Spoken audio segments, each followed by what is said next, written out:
실험적인 부분들을 보여드리게 될 것 같습니다.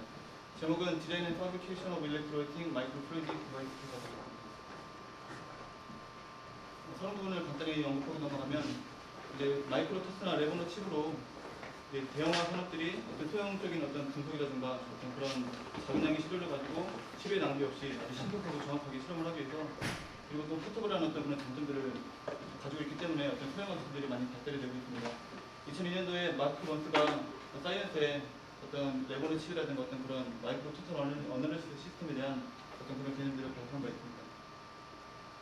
그런 레버너 칩이나 마이크로 타스를 구현하기 위해서는 아주 작은 미세 유체를 효과적으로 구현할 수 있어야 되는데 현재까지 마이크로 채널을 이용해서 즉 예를 들면 실리콘 웨이퍼라든가 실리콘 글래스 웨이퍼를 직접 매칭하거나 그 위에 구조물을 쌓아서 마이크로 채널을 이용한 마이크로 플루이딕 핸들링이 항상 진행이 됐습니다. 그러나 이 경우에는 굉장히 복잡한 네트워크의 채널을 형성해야 되고 또 부수의 별도적인 어떤 펌프라든가 밸브라든가 아니면 믹서 같은 부수의 어떤 컴포넌트들이 필요하게 됩니다.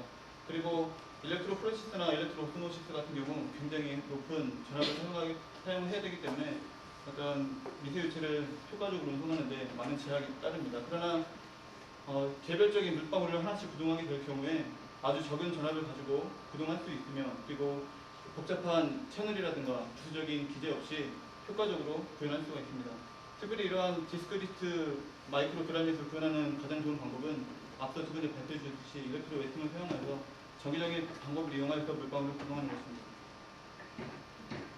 처음 일렉트로 웨이팅은 1870년대에 리프만 박사에 의해서 일렉트로 캐필러리로 개발되었다가 약 100년 동안 사용이 되지 못했습니다. 그러나 1993년에 프랑스의 브루노 거제 박사가 인슐레이터를 도입함으로써 효과적으로 물방울들을 높은 전압에서 구현할 수 있는 그런 효과적인 방법이 개발이 되었습니다.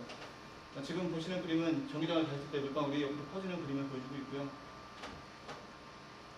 이론적인 배경은 리프만 이퀘이션 식과 그리고 영수 이퀘이션 식을 조합하여서 리프만형 이퀘이션이 됩니다. 보통의 경우에는 처음에 이니셜 컨택기들이 아주 커야 되기 때문에 테프론이라든가 어떤 하이드로포빅 레이어를 코팅하게 됩니다. 그렇기 때문에 보통의 경우 캐퍼시턴스가 2개의 레이어 이상으로 구성이 되기 때문에 시리즈 식을 이용해서 캐퍼시턴스를 구할 수 있습니다. 다음은 일렉트로 웨이팅 칩의 디자인인데 글래스 또는 실리콘 웨이퍼의 전구를 패터닝하고 보시는 그림처럼 옆에 3개의 전구가 있다면 물방울이 가운데 전구에 전압이 인가되었을 때 가운데 부분은 상대적으로 전압이 축전이 되면서 물방울이 저쪽으로 끌려가려는 성질이 있습니다. 즉 하이드로포빅한 레이어에 어떤 전압이 가해졌을 때 하이드로필릭한 성질로 바뀌게 된다고 볼 수 있고요. 물방울은 그 하이드로필릭한 리전으로 옮겨지게 되겠습니다. 일렉트로 웨이팅을 선두적으로 주도하고 있는 두 그룹이 듀크 대학교의 리셔드 페어 그룹과 그리고 UCLA의 김창진 그룹이 있는데 두 경우에 가장 많이 썼던 하이드로포빅 인슐레이터 레이어로서는 어떤 파릴렌이라든가 아니면 SiO2라든가 그런 물질들을 사용해야 되는데 보통들은 CVD를 많이 사용했습니다. 그러나 요즘 들어서 각광받고 있는 물질 중에 하나가 오르가닉 심필름 트랜지스터 쪽에서 폴리머 게이트 다이렉트 레이를 사용해서 어떤 일렉트로닉 페이퍼라든가 플렉서블한 어떤 칩들을 개발할 수 있는 그런 가능성들을 보여주고 있는데요. 제 실험에서는 그래서 특별히 크로스링크드 폴리바닐 알코올을 사용하여서 기존의 폴리머들이 갖고 있는 모이스처에 대한 아주 그런 약점들을 극복할 수 있는 방법들을 구현하였고 결과적으로 이 폴리머를 사용할 경우에는 스피 코팅이라는 방법만 사용하면 되기 때문에 공정도 간단하고 시간도 빠르고 가격도 저렴한 획기적인 방법을 선택했습니다. 다음은 공정이 되겠습니다. 전구로서는 알루미늄을 리프토프 방법으로 이용해서 코팅하였고요.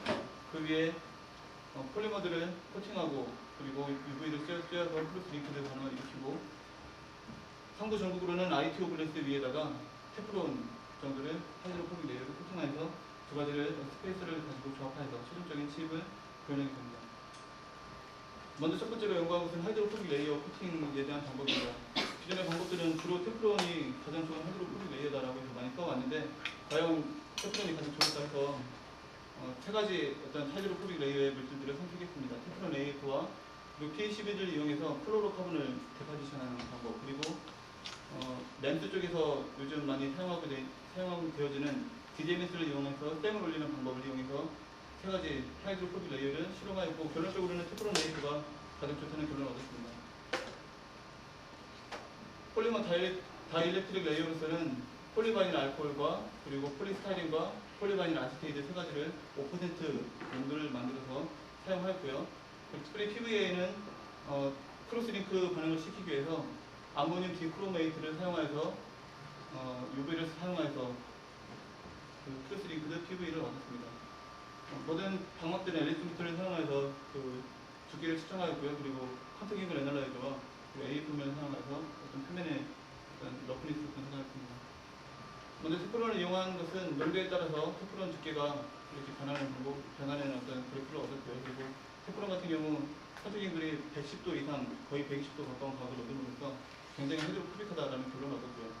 그리고 PCB를 이용해서 플로로카본을 디퍼징했을 경우에도 거의 컨택잉글이 110도 가까운 그런 각을 얻었습니다. 굉장히 하이드로포빅했습니다. 다음은 테프론 AF와 PCB들을 이용해서 올렸던 플로로카본 그리고 DDMS 댐에 대해서 컨택잉글 분석해서 서비스 에너지를 계산하고 또 컨택잉글 직접 측정하였더니 예상했던 것처럼 테프론 같은 경우에서도 가장 컨택잉글이 크고 서비스 에너지가 가장 작았습니다. DDMS 같은 경우는 굉장히 어떤 얇은 방막을 형성하면서 굉장히 표면이 좋은 그런 것을 얻을 수 있었지만 결론적으로 컨택잉글이 처음에 이니셜 컨택잉글이 굉장히 커야 됩니다. 물방울 구동하기 위해서는요. 근데 굉장히 이니셜 컨택잉글이 작았기 때문에 칩의 구현되기에는 조금 한계가 있었던 것 같습니다. 다음은 다이나믹 컨택잉글 어널리시스를 이용해서 표면이 과연 얼마나 스무스한가를 추정하였습니다. 테프론 AF 같은 경우에 컨택잉글 히스테리시스가 약 11.5도, 그리고 PCBD 같은 경우에 약 컨택잉글 히스테리시스가 24.9도가 됐고요. DDMS 같은 경우는 약 10.6도가 됐습니다. PCBD로 올렸던 플로로카본 같은 경우가 컨택잉글 히스테리시스가 굉장히 컸던 것을 알 수 있었습니다. 다음에 AFM을 이용한 분석은 앞서 보여드렸던 컨택잉글 히스테리시스에 대해서 좀 더 결론적인 도를 보여주고 있는데요. 테프론 같은 경우 러프니스가 가장 작았고요. DDMS 댐 같은 경우는 베어 웨이퍼와 비교했을 경우에 굉장히 비슷한 수치를 보임으로써 댐이 잘 올라갔다는 것을 보여주고 있습니다. 앞서 보여드렸던 PCB들을 이용해서 플로로카본을 올렸을 경우에 굉장히 표면 러프니스가 좋지 못해서 결론적으로 칩에 구현될 수가 없었는데 거기에 대한 이유는 일본에서 카주오 그룹이 발표했던 어떤 논문에서 설명이 좀 있는 것 같습니다. C4FA 가스를 사용했을 때 플라즈마를 받게 되면 여러 가지 CSFY 라디컬이 생성이 되는데 그런 것들이 공중에서 결합이 된 다음에 어떤 파티클 형태로 표면에 흡착되는 것 때문에 굉장히 표면이 러프했다는 것 같습니다. 결론적으로 테프론이 컨택잉글도 가장 크고 서비스 에너지도 가장 작았기 때문에 그리고 표면도 가장 스무스했기 때문에 결론적으로 제가 최종적으로 사용한 하이드로포빅 레이어가 되겠습니다. 다음은 PS와 PVAC 그리고 PVA를 이용해서 폴리머 두께를 측정하였고요. 그리고 컨택잉글 값이 변하는 것을 보여주고 있습니다. PS와 PVAC 같은 경우에는 약 80도 정도에서 컨택잉글이 세츄레이션 되는 경우를 보여주고요. PVA 같은 경우는 이 두 가지 폴리머보다 이 다이렉트릭 컨스턴트가 굉장히 큽니다. 그래서 두께도 물론 얇았고요. 약 50도, 60도 정도에서 컨택잉글이 세츄레이션 되는 것을 발견했습니다. 약 70도 정도에서 세츄레이션 됐습니다. 다음은 크로스링크드 다이크로메이티드 PVA. 그 솔루션을 제조하면 약 네거티브 PR과 비슷하다고 볼 수 있습니다. 지금 보시는 것처럼 옐로우 솔루션이 되겠고요. 이 그림은 과연 이것이 UV에 잘 반응해서 센시티브한가 실험을 했는데 100마이크로 라인을 잘 얻을 수 있었습니다. 다음은 PVA와 크로스링크드 PVA에 대한 컨택잉글 값의 변화를 보여주고 있는데요. PVA 같은 경우는 크로스링크드 PVA 같은 경우는 약 6.0으로 보고되고 있고 그냥 로우한 PVA 같은 경우는 다이렉트릭 컨스턴트가 약 6.9 정도 됩니다. 두 값이 차이도 많이 나지 않지만 어느 정도 유사한 그래프의 패턴을 보여주고 있습니다. 옆에 보시는 그림은 물방울이 표면에 젖었다가 다시 완성복귀되는 것들을 GIF 이미지로 실험 비디오를 만든 것입니다. 컨택잉글이 세츄레이션 되는 부분에는 몇 가지 이유가 있는데 솔리드 리퀴드의 서비스 에너지가 0이 된다든가 아니면 벨렛과 벌즈에서 보여줬던 것처럼 어떤 스펑크가 발생한다든가 아니면 스태틀라이트가 형성이 되면서 에너지가 소진된다든가 그런 이론이 있었고요. 김성희 그룹에서는 어떤 차지가 다이렉트 레이어에 인젝션 되기 때문에 그런 원인이 생기는 것 같다라고 얘기하고 있고 네덜란드 헬스볼 같은 경우는 단순한 어떤 매트리얼 데피션시다라고 얘기를 하고 있지만 그 어느 것도 지금까지 현재 그 스페셜리션되는 어떤 정확한 이론을 제공하고 있지는 못합니다. 다음은 실험을 통해 제작된 포토 마스크와 그리고 PR 패턴 그리고 리프트 폴을 이용해서 만들어진 알루미늄 패턴이 되겠습니다. 보시는 그림은 칩을 구현하기 위한 오버롤 시스템이 되겠는데요. 컴퓨터를 사용해서 디지털 카메라로 비디오를 녹화하고 컴퓨터를 통해서 SASR 릴레이로 우리가 주고자 하는 시그널이 전달이 됩니다. 그 연결된 그 외부에 연결된 파워 서플라이를 이용해서 각 전국에 어떤 우리가 원하고자 하는 시그널이 전달될 때 물방울이 이 전국 사이드를 움직이는 것을 볼 수 있습니다. 스위칭을 주기 위해서 그 프로그래밍은 랩뷰를 사용해서 프로그래밍을 하였습니다. 그리고 SSR 릴레이를 사용하였는데 100Hz에서 100Hz까지 무난하게 원하고자 하는 어떤 피크가 전압의 피크가 잘 나오고 있음을 볼 수 있고요. 약 딜레이 타임은 약 5ms로 관찰됐습니다. 물방울이 어떤 탐침에 의해서가 아니라 칩에 구현하기 위해서는 상부와 하부 플레이트 사이에서 물방울이 구동이 되어야 되는데 첫 번째 그림은 상하부에 모두 다 다이렉트 레이어가 있는 경우, 그리고 밑에 있는 그림은 하부에만 다이렉트 레이어가 있는 경우입니다.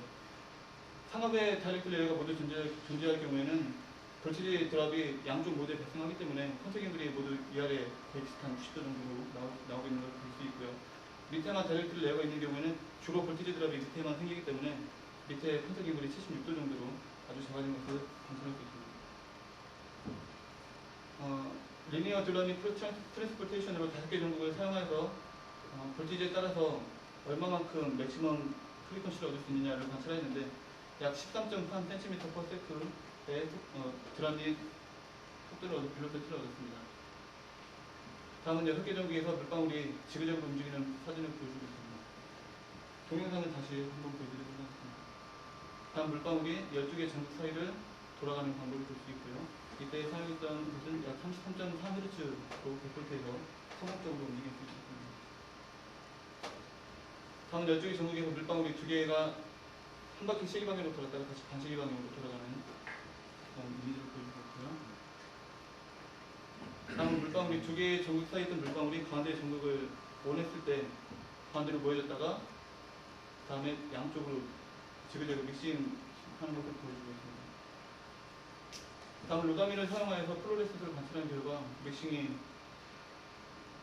이 경우는 사실 실험이 명확하게 딱 잘 됐다라고 볼 수는 없지만 그래도 어느 정도 믹싱 효과를 많이 볼 수 있었습니다. 동영상도 다시 한번 보여드리도록 하겠습니다. 다음은 일렉트로웨이팅 칩에서 가장 좀 어려운 게 물방울을 찢는 스플리팅하는 방법인데요. 이쪽에서는 1.4 마이크로리터의 드라밋을 100 마이크로미터의 격을 사용했을 때 물방울이 성공적으로 양쪽으로 쪼개지는 것을 관찰할 수 있었습니다.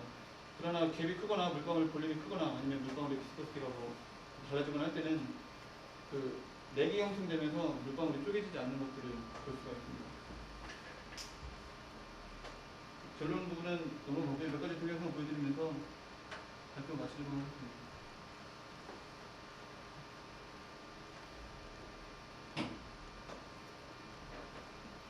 여기서 물방울이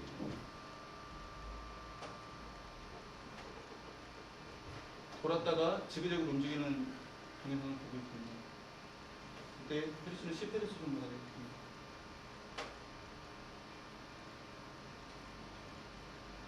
이때는 5Hz로 움직여서 20Hz로 물방울이 빠르게 움직이는 것을 관찰할 수 있고요.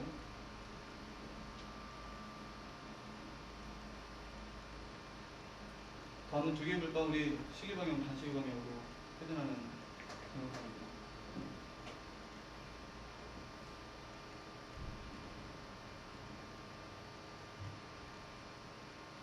다음 2개의 물방울이 합쳐졌다가 양쪽으로 1, 2번 전구를 사용해서 움직였다는 비디오고요.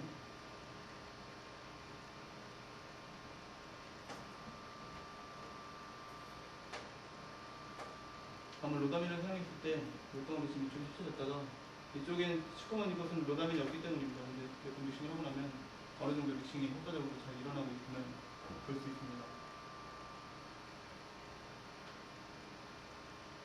그리고 마지막은 물방울 스플리팅인데 처음에는 물방울이 약간 그 오른쪽으로 추출이 있나요? 물방울이 처음에 물방울을 디스펜싱 할 때 정확하게 디스펜싱 할 수 없기 때문에 처음에는 물방울이 약 크기가 다르게 쪼개졌다가 그 다음에 몇 차례 반복했을 때는 거의 비슷한 모양으로 쪼개지는 것을 관찰할 수 있었습니다. 예, 발표는 여기까지 마치겠습니다.